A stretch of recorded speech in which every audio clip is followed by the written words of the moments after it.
Mga kapuso, isinilalim po sa Tropical Cyclone Wind Signal number 1 ang ilang bahagi ng Extreme Northern Zone dahil po yan sa bagyong Bising.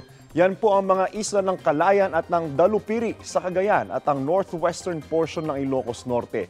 Ayon po sa Pag-asa, asahan na po ang malalakas na ulan na may pagbugso ng hangin sa susunod na 36 na oras. Namataan po ang sentro ng bagyong Bising 200 kilometers west-northwest po yan ng Calayan, Cagayan. May lakas po ito na 45 kilometers per hour at pagbugso ng abot naman sa 55 kilometers per hour at kumikilos po ito pa southwest sa bilis na 20 kilometers per hour. Sa mga susunod na oras ay posibleng bumagal ang kilos ng bagyo. Lalabas po ito ng Philippine Area of Responsibility ngayong araw rin po. Pero magbabago ang kilos ng bagyo at papasok muli ng PAR sa linggo. Maaring lumakas muli at maging tropical storm ang bagyong Bising habang papalapit sa Taiwan. Ngayong umaga mga kapuso, posible po ang light to moderate rain sa western section ng Luzon at ilang bahagi ng Quezon Province, ng Bicol Region, ng Visayas at ng Mindanao.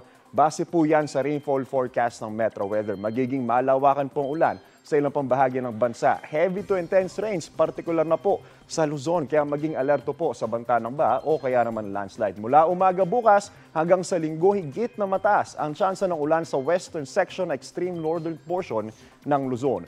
Uulanin din ang ilang pang bahagi ng bansa pagsapit ng hapon o ng gabi. Maghanda ding muli sa ulan dito sa Metro Manila ngayong darating na weekend. Ingat po tayong lahat, mga kapuso. Ako po si Angel Pertiera. Know the weather before you go. Para mag-safe lagi, mga kapuso.